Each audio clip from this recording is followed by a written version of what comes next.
Welcome to DMHub's development update. The biggest thing that we've been working on in DMHub lately is DMHub's shop, where we're working with creators to bring you assets, tokens, and many other things to enhance your games.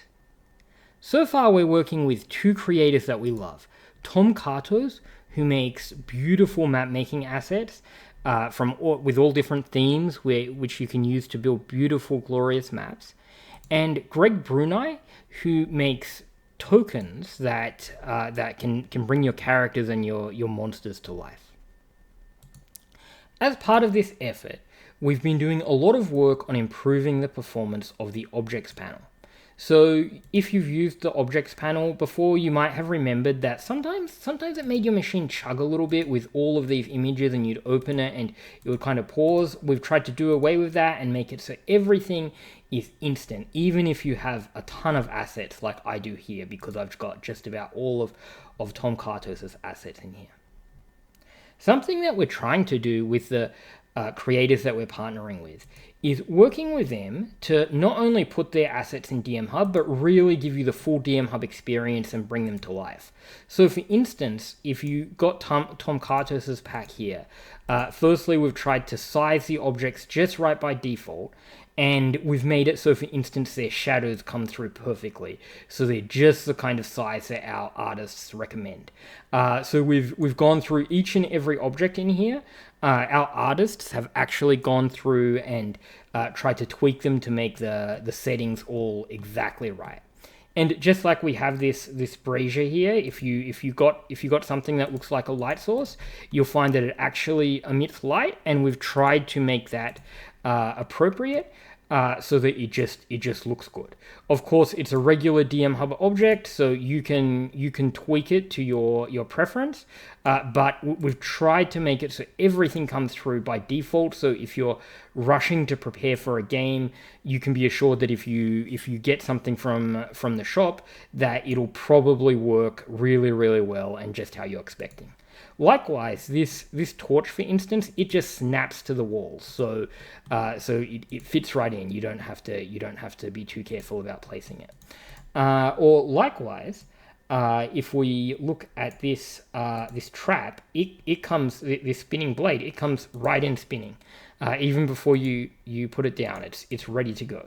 And again, all of this is directly editable within DMHub. We even have this mimic chest that is ready to go, ready to turn into a mimic at a moment's notice.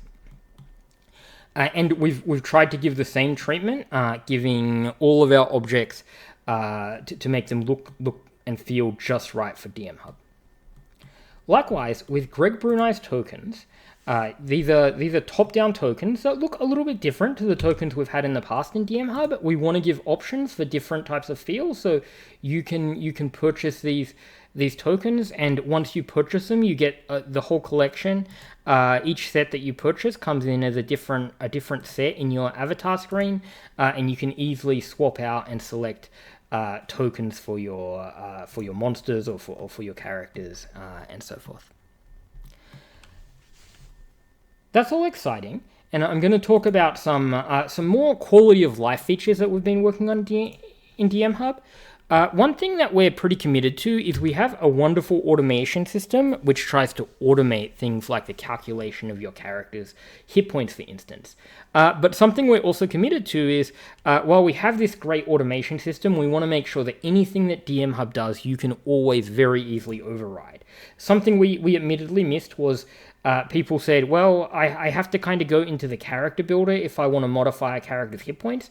We've changed that. We've made a simple override, so if the character's hit points are wrong, you can just override them right there.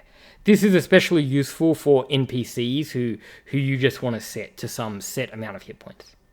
Likewise, movement speeds we've given similar treatment to, so you can go, and if you want your character to fly in a pinch, you can just go give them 50 flying speed. And you can even use this to change what they're currently using. And this character is now flying. You can also change it down here. But this character is flying, and they get all the flying rules now. Something else we've done is we've improved the way that spells work with spell auras. So our classic example of this is the Moonbeam spell. And the Moonbeam spell, if I put one down, now it will put down a Moonbeam, and it shows me exactly the squares that the Moonbeam is affecting. And I can move this about, and it changes the squares that it's affecting, and DMHub tracks all this. So if she was foolish enough to walk into her own Moonbeam, it recognizes she walked in there, and she should get the Moonbeam damage. Of course, we can, just as I did there, cancel out of it, so we don't receive the damage. You can even go and edit the Moonbeam in this nice little view. It shows you who cast it, and we can even resize the Moonbeam very easily, and it totally keeps track of this. So if you make the Moonbeam this big, for whatever reason, then anyone who walks in this area will take damage. Another thing that we've added is the ability to easily have every monster given a unique name. Some people say, like, even if it's a generic name, like I want my zombies to all have names, then you can put them down and you'll have zombie 1, 2, 3, 4, etc. This behavior is optional because you might not want to clutter the board with monster names. So under game, you can go monster name generation, and there's also this option, monster names private. And if you select this, by default, the monsters' names will be private, meaning only the DM knows what they are, and that's reflected by the italics. You can go and change any individual monster by clicking on that, and you'll see that this one, their name is public. And some people have expressed a preference for that because they want their players to be able to say, like, hey, I want to shoot at zombie 3. DMHub automates shooting, of course, but sometimes you want to refer to a specific monster. Something else cool about this is that if you have a monster like a goblin, we'll see that these goblins don't get called like Goblin 1, Goblin 2, Goblin 3. They get actually given individual names. And the reason for this is that in our compendium, if we go to name generators, you'll see that there's a table set up that's called Goblin Names. So when it creates a goblin, it looks to see if there's a table like this. And then it will roll, and we'll see that this table, it actually has a 50% chance of choosing a male or a female name. So half your goblins are men and half are women. And that's how that works. So you can easily add name generation for any monsters you want, or you can keep them more anonymous like this.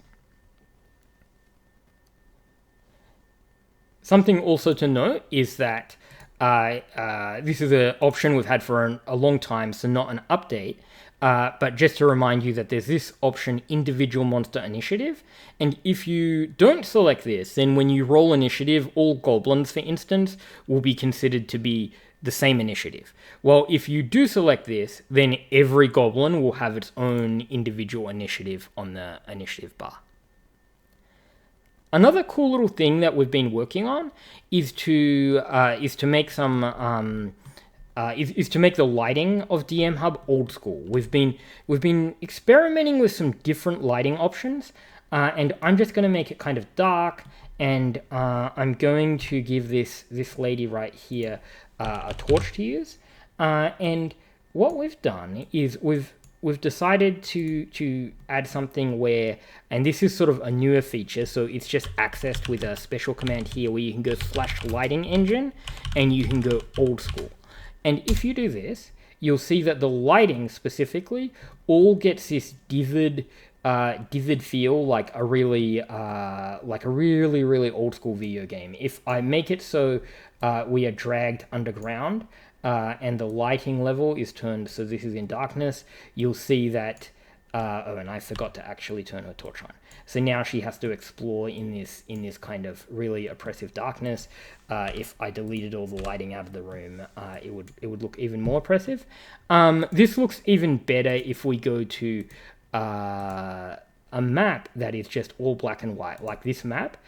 You'll see that you can get a real like nice old school look to your game, and that's just done with lighting engine old school, and you can change it back to lighting engine default to go back to the default lighting. And we'll probably try to experiment with some more lighting options to make your game look different ways in the future. That's about it for today's current DMHub development update.